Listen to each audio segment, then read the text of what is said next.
powerful expression of your friendship to Israel. We have before us a rare opportunity to bring security and stability and peace to this region and to its people.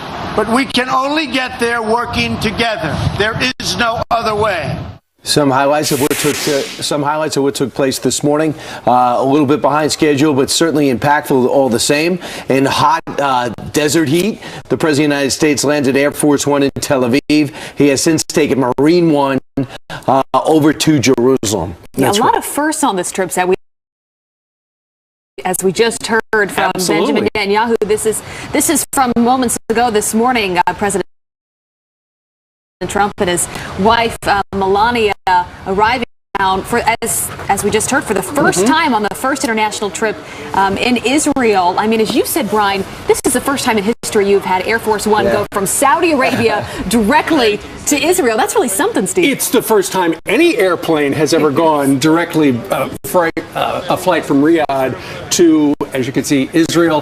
There you've got the President of the United States shaking hands with the First Lady of Israel and the Prime Minister of Israel right there, the Prime Minister's wife as well. It was warm. As soon as he got off the plane, Bibi Netanyahu said to the President, "Welcome, my friend." So this is very historic. We wanted good perspective, so joining us right now from the White House, we've got Sebastian Gorka, Deputy Assistant to President Donald Trump. Sebastian, what do you make of the President's trip? He's been in Israel for an hour and 5 minutes. He's got a busy 35 hours left. How's it going so far? Just look at the footage you just showed. Look at the body language. Look at the smiles. It's so very different. How much different after 8 years of Israel being shunned by the last administration? The smiles tell you everything. Our closest ally is now being treated as our closest ally in the Middle East, and it's going to be an incredible trip, Steve. What's the objective? What's the objective? Three things. So number one, we are going to reassert American leadership. You saw that yesterday. We didn't pull any punches in Riyadh with the president's speech about how the threat of terrorism, the solution to it begins in the Middle East. We're going to reassert our friendships. We're going to rebuild those friendships that were broken in the last 8 years. And lastly, we're going to redouble our commitment that this isn't just about words. This isn't just about pieces of paper or nice dinners in nice locations. It's about things like destroying ISIS, destroying Al-Qaeda. So those are the three most important things with everything that's happening on this trip, Brian. Yeah, the apology era, as many are describing it, the past 8 years, that is over. We are starting fresh, especially on this trip, Saudi Arabia, now in Israel. A lot's going to be talked about this afternoon. President Trump really hoping to get something done on a deal between the Israelis and the Palestinians. What advice do you have for him as you guys all prepped him for this trip? Look, we don't need to give Donald Trump advice on making deals. He is the master of the deal. Read the president's book, The Art of the Deal. If any president in the last 40 years could bring peace to this troubled part of the world, it is President Donald J. Trump. He has said explicitly he's not going to impose any deal upon the parties. They have to come together, and we can help broker it. We can help midwife it. Dr. Gorka, I think we're going to be about to see the president walk out of his limousine and be greeted by President Rivlin of Israel right now. He is, though this is a lot of ceremony, but it's all been scripted, even though they're a little bit behind schedule. And the First Lady is also in that car. Well, let's tell folks a little bit about President Rivlin. He's 77. He's an Israeli politician. He's a lawyer. He's the 10th and current president of Israel. He was the, and there you go, warm handshake between the president and the president. Mr. Rivlin was the Minister of Communications from 2001 to 2003. He served as Speaker of the Knesset as well.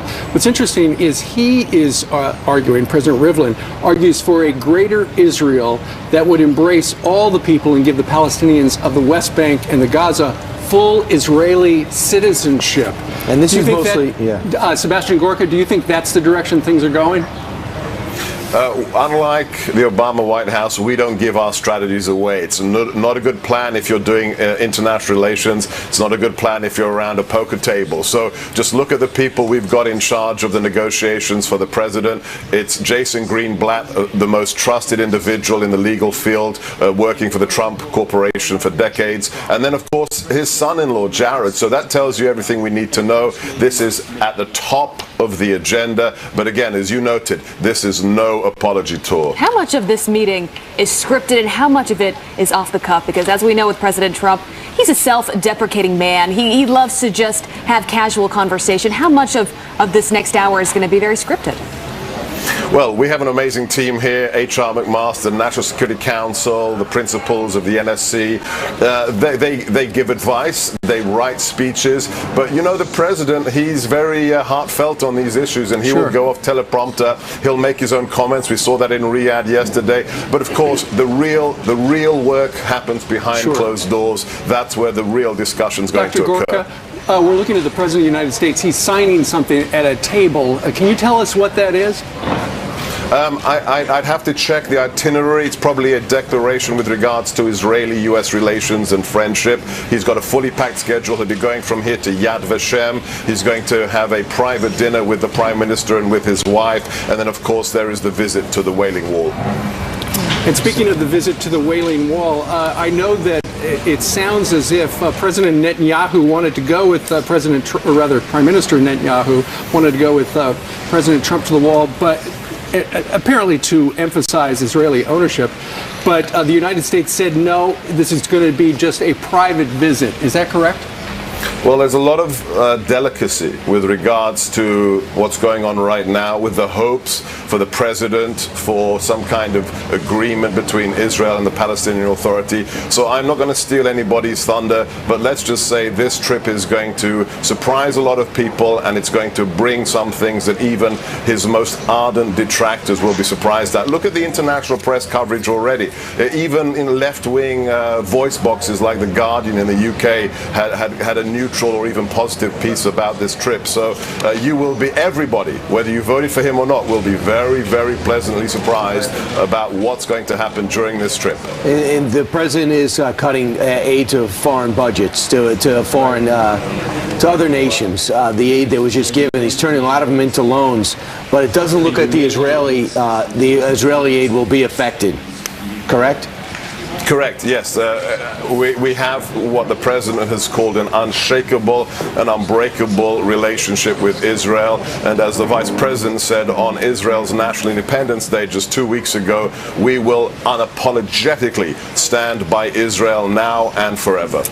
We do believe what the president just signed was the official guest book of the president's resident. A lot of formalities. You know, give us a sense, Doctor. You know, here we have the president of Israel.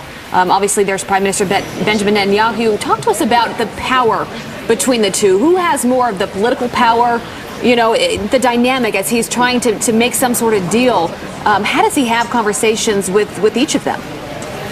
Well, right now, the head of state formally is President Rivlin, but as the head of the operative administration, the government, it is Benjamin Netanyahu who will be the key player in any kind of peace talks with the Palestinian authorities. So he's going to be front and center as a man who's dedicated his life to the security of Israel, a sterling military career. His brother was killed in action.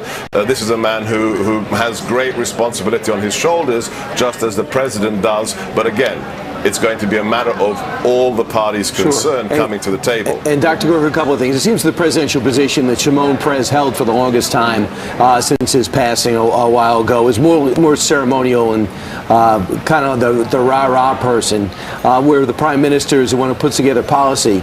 The prime minister is very aware of the president's political peril right now and some of the turbulence he's receiving. He's very tuned into American politics. So do you think that's going to play into how he reveals his support to this president and to the world?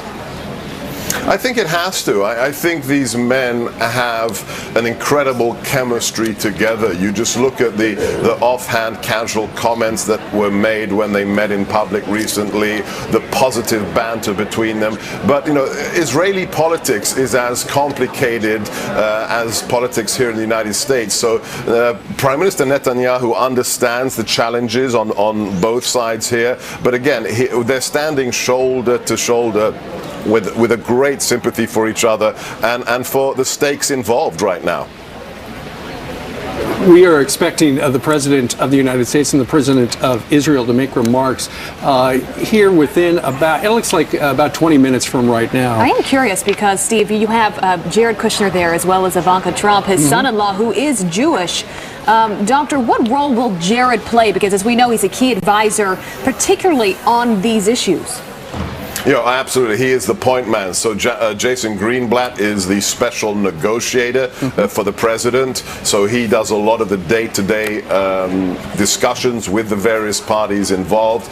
But we know it is his son-in-law. It is Jared Kushner, one of his most trusted advisors, who is the point person for all of these issues. So he will be right there in those meetings, the ones behind closed doors especially, talking about the real, you know, brass tacks of what it is going to take to finally bring peace. Sure, and you have not, you're reluctant to steal the president's thunder, as well I would be as well, because you don't want, you know, it's going to be a big headline whatever comes out of here. But talk a little bit about the discussion process between the Israeli team and the United States team of Mr. Greenblatt and Mr. Kushner.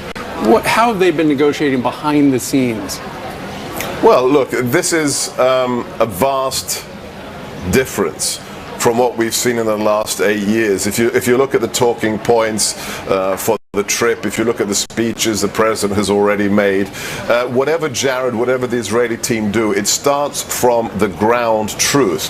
You cannot be an incredibly successful businessman in the toughest market in the world, it's Manhattan real estate, unless you are a pragmatist. And that's the big difference. We don't look at the world. This White House doesn't look at the world the way we would like it to be. We look at it as it is. So we start from ground truth, and that's what informs Jared's work. That's what informs Jason's work, and finally, whatever deal the president can broker. Right, I understand that Jared did a lot of the work setting up this trip in great detail, and it was changing up to the last minute.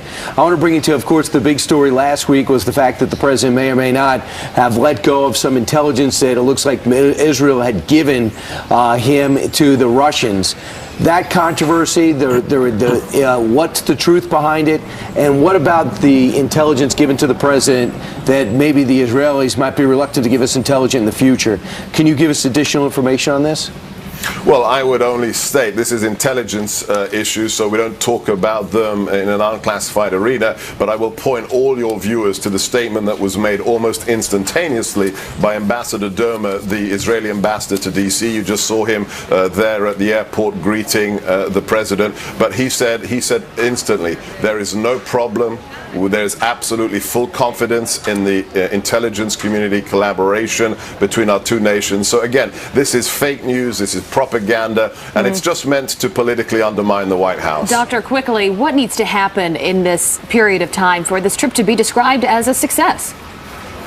I think clarity, I think vision, I think the expression of leadership, and I think honesty in the discussions of what has to happen. It's not just about photo opportunities. You heard yesterday, the president pulled no punches. He said, you have to exclude, you have to clear the terrorists from your communities, from your places of worship. That is the truth when it comes to Sunni extremist terrorism, when it comes to jihadism. The president was honest, he was tough. Again, that's what we expect today. Honesty, commitment, and a desire not just to have great events with photo opportunities, but put something on the table. And if anybody can, it is President Trump. Well, we've got a great opportunity for a photo opportunity coming up in the next half hour. You'll see it live right here on the channel. Dr. Sebastian Gorka, Deputy Assistant to President Donald Trump, we thank you very much for joining us live from White House. Right. My pleasure. Thank you, guys. Appreciate it. We're looking at photos there. I think it's a beautiful garden where they are expected to do a walk together, the President of Israel and President Trump,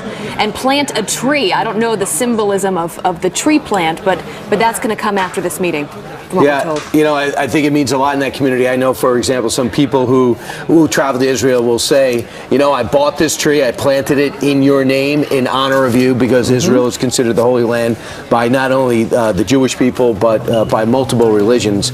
And then today, you're going to meet with the president, but I think the real substance is going to kick in after, at which time they're going to be talking about everything that's going on there. They're going to be talking about a way forward in Syria, which is on the doorstep of Israel. They're going to be talking about the next step in NATO. And, you know, the Europeans have a different view in many cases of Israel. They're not nearly as tight as we are with them. And then it's going to be on to talking about things that really revolve mostly around the Russian threat in Europe. But right now, this is about the what faces us in Israel, and in many cases that is Islamic extremists in that region, as well as economic ties. Yeah, it's so interesting as we've been talking about President Trump so much, but the family members that he's brought along with him. Jared Kushner, as you said, Brian, has really been planning for weeks, months and weeks for this trip. You know, this might be the first time in history we have the president's family advising him on such crucial, such serious issues that we're dealing with in the world. Not just Jared Kushner, but his daughter Ivanka has been very involved as an advisor as well. You know what? I think all presidential families advise, but just not in such a public way. Anyway, you're watching historic pictures this morning, and there you've got the President of the United States. Let's listen in. And I likewise have some tremendously talented people, but in particular, Jason, you love Israel so much that he left a very, very, very substantial job to be able to help on a peace treaty. You would love to see that, wouldn't you? Huh? And David Friedman, likewise, one of the most successful lawyers in the United States, and he said, I want to do something. He's your ambassador, as you know, David Friedman. So we're very honored to have the two of you working so hard to try and bring about peace, and I think you'll be very successful.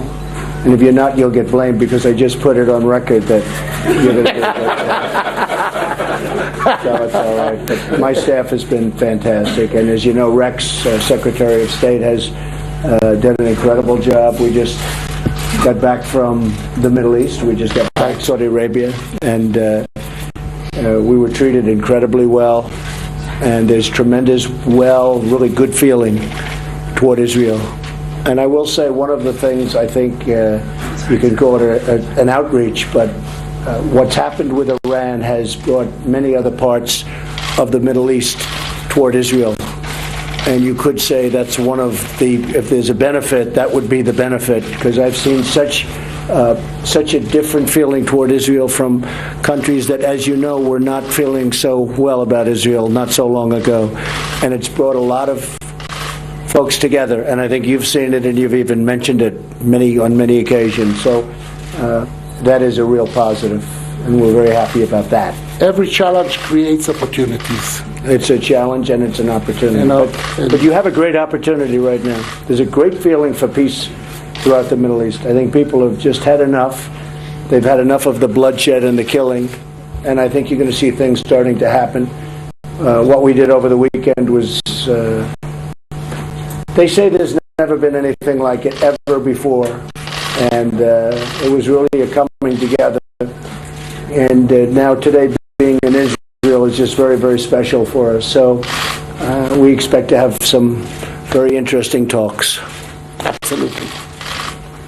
We are praying for peace, and we are pushing for peace for the last 100 years. And with God's help, somebody will bring us peace. All together.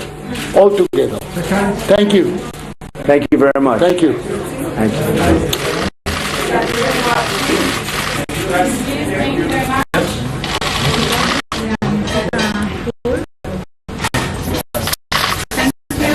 I want to use this opportunity to talk about something which is more substantial.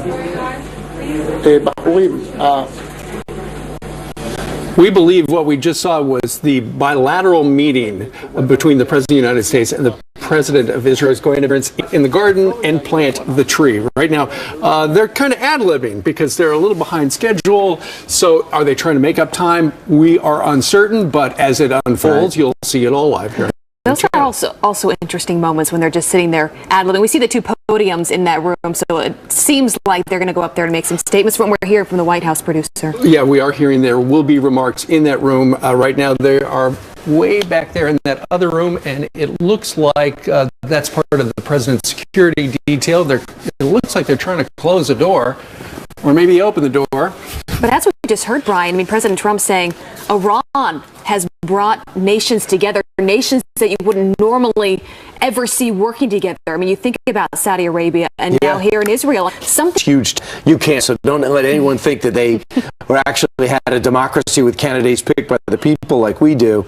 But they do have this great turnout, and there is a sense that they do want more representative government, and they did let her in, with many people say in Rouhani is a moderate, but it was the president who action and decisive action in Syria in order to get this deal done in Iran. And what it did is take the enemies of Iran and binded them together, even though it's not publicly acceptable for Saudi Arabia and other nations to say, you know, Israel is now our ally and we recognize Israel. They are working together on multiple levels because their objective is the same. Saudi Arabia, Jordan, and Egypt know that Israel is not a military threat to them, and they know that maybe for now Saudi Arabia between the President of the United States and the President of Israel. But in that room right there, Steve, it looks like the two podiums are set up to hear remarks from both President of Israel and President Trump. But of course, as President Trump arrives in Israel, all eyes are also on his wife, Melania Trump, as she makes her international debut as the First Lady. So what is the importance of her role overseas? Joining us right now, First Lady historian Jane Hampton Cook. Jane, good morning to you. Thank you very much. I'm sure you saw what Melania was wearing yesterday as she appeared in Saudi Arabia, and she's apparently gotten rave reviews. This morning she arrived at the top of the stairs for Air Force One, and she was dressed completely in white. That's right, and that shows solidarity with Israel because the colors of the Israeli flag are blue and white. And so I think that's very purposeful, what she's wearing. And one of the boutique owners in Saudi Arabia said that when she saw Melania Trump wearing the black robe-like pantsuit, that it reminded her of her abaya, which is the traditional garb of Saudi Arabian women. And so she really is speaking with her wardrobe. And I think that's very purposeful, very Jackie Kennedy-like.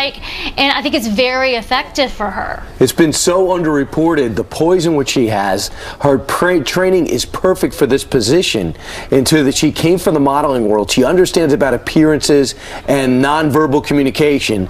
And I don't think she's getting the credit she deserves to this point because of the different candidacy and now the presidency of this president. Well, that's very possibly true, but she's not letting that faze her. She's putting forward her best foot forward and really being very purposeful. And I noticed that when she visited the women's center, the business center, the GE center that was all women employees, she talked about the great strides that were being made in Saudi Arabia for female empowerment. She didn't say it was perfect, but she praised them for the progress they've made. And that's very respectful, very honoring. And that's the role she's playing. Melania Trump is showing cultural respect. That is her job and her role on this trip, and she's doing it very well. Cultural respect, but also making statements of her own. I mean, people don't often talk about the influences that first ladies can have even on politics. You think about Saudi Arabia, when she got off that plane, didn't have a headscarf on, but still being praised even by the Saudi Arabian press, by being classy, by being conservative, but at the same time sending this message that the United States is about freedom of expression for women. That's absolutely right. And they accepted the fact that she didn't have a headscarf because she was modestly dressed and she was showing such respect for their culture.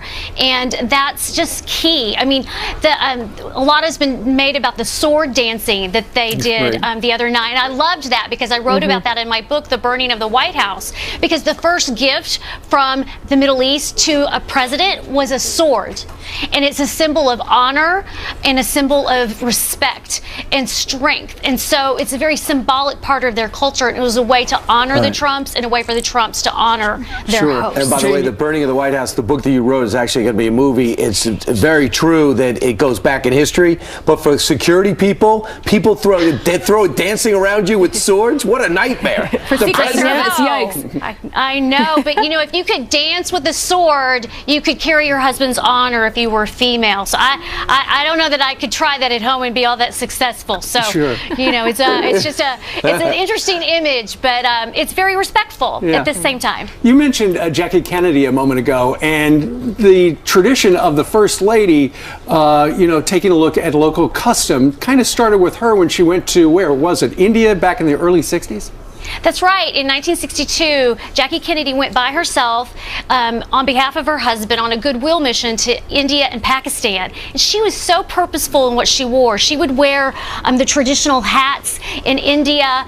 She would wear colors that would reflect the bright sun, colors of the saris, tangerines, yellow. She rode a camel. She rode an elephant. She did a lot of things to express goodwill in a way that her husband couldn't because of the nuclear buildup and the Cold War. He could not go to Pakistan and India back then, but she could. Yeah. And so First Ladies have long played this very important cultural role, and you're seeing that unfold right now as we speak. Absolutely. All right. Jane Hampton Cook, get her book, The Burning of the White House, and she's also a great historian and overall. The movie. I'm excited for the movie to be and also work with the Bush White House, who's also great friends with Israel. Thank you, Jane. Thank you, Jane. Thank you. Well, we've been looking at live pictures. History in Israel. We are continuing our live coverage of the president's trip to Israel. He is set to speak in about 10 minutes. We're going to bring it to you live. But up next, his call for the Middle East to step up the fight against terror. Dad has used the word Islamist in the speech. Now, albeit there was one or two slip-ups, it appears to be that the intention was to use the word Islamist. I think that's a positive step forward. The word Islamist refers to the politicization of Islam, and briefly in one sentence, the desire to impose any version of Islam over all of society as an ideological project. And so President Trump is correct in isolating that particular strand and its violent manifestation in the form of jihadism to isolate that from mainstream Muslim communities, and is correct in encouraging regional leaders to do more to challenge that form of extremism within these societies. I think the only issue there, finally, he's correct in encouraging evolution over revolution. I think that's also a positive step forward. Sure. Just a quick follow-up on that. How do you think the Islamic extremist world responded to that speech yesterday? Because all eyes were on it, including terrorists, wanting to know what the president was going to say. Yes, and I think that they would be worried that the gap is being bridged between those conservative leaders in Saudi Arabia and the Gulf countries and America. They have every interest in making sure that this is seen as a clash of civilizations, and President Trump was correct to posit this instead as a clash between good people and bad people of all faiths on both sides. So they would be worried. And all I'd say is that actually there is an issue that, yes, reform within Muslim communities on the Muslim fundamentalism question does need to occur, and if we're encouraging reform and evolution and not revolution, then the question is reform to what? And that's where I think a bit more needs to be done on the human rights questions. It is important to keep a focus on that without military aggression or even threatening military aggression, but just on a civilian to civilian basis. I think it's important because, for example, Saudi Arabia classifies atheism as a terrorist offense. It doesn't allow women to drive. And these are the sorts of conversations, I think, between American and Saudi exchanges that could be beneficial going forward. Rob O'Neill, one thing that the President of the United States said yesterday is Muslim leaders must he called on Muslim leaders to drive the terrorists out. We've been waiting for a while for that message. Do you think they're actually going to do it? I hope they do it. What he meant is drive them out of the madrasas, drive them out of the mosques. The people that are in there supporting this ideology, it's this radical ideology that if someone doesn't agree with exactly what you agree, then they can be killed. And they say it that simply. And people aren't born evil, they're not born to hate, they know what they're taught. Right. And if we're teaching these kids at a young age, we see it is happening in Saudi Arabia, it's happening places here, it's happening in the UK, it's happening certainly with the cubs of the caliphate in Syria. Pete and I were talking about this earlier, that you have a 5-year-old kid on the internet cutting a guy's head off and it takes him 7.5 minutes. In 12 years, that 5-year-old's probably not going to be normal if he keeps it up. And he's going to be looking at that very, very violent, take over the world ideology instead of some sort of tolerance. Pete? Yeah, but as I watched the speech the president gave yesterday in Saudi Arabia, what he's doing in Jerusalem today, you increasingly have a sense that there's an opportunity here.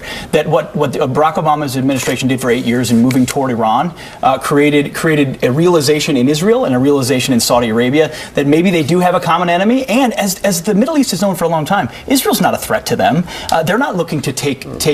So that realization, alongside the fact that Iran really is a threat, could create this moment where it's not going to break out in peace, but there's a recognition that the real enemy here is ISIS, is this radical Islamist form that has non-violent and violent forms like the Muslim Brotherhood and ISIS. You have to take them both on ideologically. Americans can't do it alone. It's got to be those in the region. Nawaz, are we being naive in thinking that Saudi Arabia really wants to crack down? Because these Sunni Salafists are from, a lot of times they are born and bred in Saudi Arabia, and they haven't even fully changed their textbooks yet. And this is why I said, no, you're not being naive, and this is why I said that it's important when we talk about the need for evolution in the region, not revolution, the need for reform, that we know the direction of travel. So it is important that we continue to focus on even the Saudis needing to internalize this reform process, because of course you're correct. For a long time, Saudi Arabia has been funding the growth of Salafist extremism on the non-violent side across the world, in the fundamentalist sense of the word. They are definitely sincere in their desire to curb jihadist terrorism in the form of ISIS and Al-Qaeda. They will be our allies in that fight. Where they are slightly less allied with us is on the struggle to moderate and modernize the interpretations of religion for today's day and age, and that's where I think a lot more needs to be done. And you're also correct in suggesting that Saudi and Israel could well be working better together in the future for regional stability. Well, I mean, Majid, your story is really a fascinating one. I mean, you were once an extremist. You now talk openly about it. And as Pete was talking about, ideology really is the root of the problem. You think about these young kids coming up around the world, particularly in these Arab nations. What turned you, and how do we get to the root of that problem, which is ideology, so that these kids have somewhere else to go beyond extremism? Yes, I mentioned in my autobiography, Radical, that where the heart leads, the mind can follow. I was adopted by Amnesty International as a prisoner of conscience while I was serving in Egypt as a political prisoner. And that softened my heart to human rights discourse and allowed me to make this reform process I'm speaking of on an individual level that I think on a macro level Muslim majority societies need to go through as well. And that begins by this people-to-people contact that President Trump is initiating with the Gulf countries. And that allows to soften those relations. But then it must be based on a substantive conversation afterwards on the ideological narrative that you've correctly identified. And that requires people who understand that ideological narrative to unpick it, debunk it, refute it, isolate it from mainstream Muslims, and present alternatives. And I think those alternatives need to be based on secular, pluralistic, democratic values. We have received word from the White House that apparently during that bilateral meeting between the two presidents of Israel and the United States, apparently they were talking about the tensions with Iran. Perhaps now more people, more nations in the Middle East will be drawn to Israel's side to help them because Iran's a big problem. Rob, what did you make of the president's suggestion at, essentially an Arab NATO, where you have allies together against the common That's threat? exactly what needs to happen over there, because on one side, we're not going to defeat Al-Qaeda and ISIS without help from our Sunni Arab friends. Once we get them in there, because the ideological fight. But we've never been on the same page. Yeah, but we're learning from the past. It seems like right now, and even stuff with saying, if we can get that trade route back, everyone can be rich together. Look at Dubai, all that stuff. Plus, if you have that alliance in there, the people of Iran are going to see what's happening there, and Iran strikes me as someplace like North Korea, that if there's not the people that are the problem, and if they decide they don't like living underneath these mullahs, maybe they can have it. But I'm not calling for a revolution, but something to get those people out of there, because it's the fanatical clerics, it's the fanatical guys in charge. They don't have any desire other than Armageddon, and that's kind of what they want. The people, the Iranian people, not the problem. And this entire opportunity is premised on strength. And when President Trump stood at that podium, looked out at that audience, he was the leader of the strongest tribe. And they looked at him and said, if I respect that, I will follow that. Contrast that with Barack Obama when he went to Cairo in 2009. He went to a university, always the professor, professing and lecturing to the crowd about the sins that America's committed and the problems that we have. Apologizing. And apologizing and sort of rewriting history. President Trump stood up there and said, God bless the United States of America. I'm the president of the United States of America, but I also recognize I'm the leader of the free world. I will come alongside you against our shared threats. When you do that, think about this. The things that President Trump was derided for saying on the campaign trail about Muslims and the Muslim ban. Turns out the keepers of the two holiest sites of Islam like this guy because they respect what he has to say. Guess what else you're doing, too? Toss it over to Jillian for some other headlines that we're following this morning. Hey, Jillian. Good morning. Here's what's happening today. Congressman Jason Chaffetz says he will talk with fired FBI Director James Comey. The House Oversight Chairman wants to see if Comey's memos of his meeting with President Trump. Now, this is another FBI Director candidate reportedly dropping out of the running. WJLA in Washington says former FBI official Richard McFeely bowed out for family reasons. The president's list now down to 3. Former Senator Joe Lieberman, former Oklahoma Governor Frank Keating, and acting FBI Chief Andrew McCabe. Tensions are rising as North Korea says they're ready to deploy and mass produce missiles capable of hitting the U.S.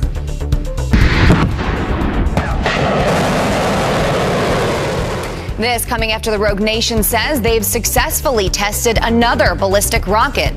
The U.S. now calling the launches disappointing and disturbing. The UN Security Council will meet to discuss the situation tomorrow. So a quick update for you guys on the headlines. I'll send it back to you. Thank you, Jillian. Thank you. Fox News Alert. We are now about 2 hours into President Trump's 36-hour visit to Israel. John Huddy is in Jerusalem. John, tell us a little bit about that room we're looking at right there, where we understand the two presidents will be speaking shortly, and what the president of the United States is going to be doing the rest of the day. Yeah, absolutely. Well, that's the Israeli President Reuven Rivlin's residence, and they're in a closed-door meeting right now. Once they get out, they'll be giving some brief remarks, and then at this point, the schedule is, and they're behind schedule, but the president is expected, President Trump, to go to the Old City to visit the Church of the Holy Sepulchre and then the Western Wall. That will really be fascinating, Steve, Abby, and Brian, because the visit to the Western Wall was already a contentious issue even before the president stepped foot here in Israel, as he did a little bit earlier when he landed at Ben Gurion Airport. After that, then the president visiting the Old City, then he'll go to the King David Hotel here in downtown Jerusalem, very close to our studio, in fact, about a 15-minute walk. He'll have some downtime, and then later this evening, he'll be meeting with Israeli Prime Minister Benjamin Netanyahu. They'll have dinner together along with the First Lady and the Prime Minister's wife, Sarah. And then tomorrow, he'll be meeting with Palestinian Authority President Mahmoud Abbas in Bethlehem, and followed by a trip to the Yad Vashem Holocaust Memorial here in Jerusalem to lay a wreath. So a very busy schedule. We've been talking all morning, kind of the bullet points about what is likely to be discussed. First and foremost, the quote-unquote ultimate deal, resuming peace talks between the Palestinians and Israelis. I think two other issues that will come up: the settlement issue here in Israel, Israel's continued construction of settlements in the West Bank, and then also moving the U.S. Embassy from Tel Aviv to here in Jerusalem, a very contentious and divisive issue even before President Trump took office, and the White House has kind of scaled back its support of moving the embassy here, and also encouraging kind of Israel stepping back on the continued construction of those settlements. And just to give you a little color, you guys, King David Hotel is, as I said, in downtown Jerusalem. It's very close to the Jaffa Gate entrance to the Old City. When you go through Jaffa Gate, if you've never been here, you see the David Citadel, Tower of David, and then you go through the Muslim and Jewish quarters to get to those two sites. So that will be really fascinating to see when the president goes there and what comes out of it. Back to you. John Huddy live for us in Jerusalem. Thank you so much for that. So it's kind of interesting before, evidently, that bilateral meeting with the President Rivlin and the President of the United States had some side talk, which was very, very revealing. And one of those side talk was essentially they were having some crosstalk, and they said, listen, I want to use this opportunity to talk about something more substantial, and then the mic's cut off. And then it pauses, and then they talk about the weather in Saudi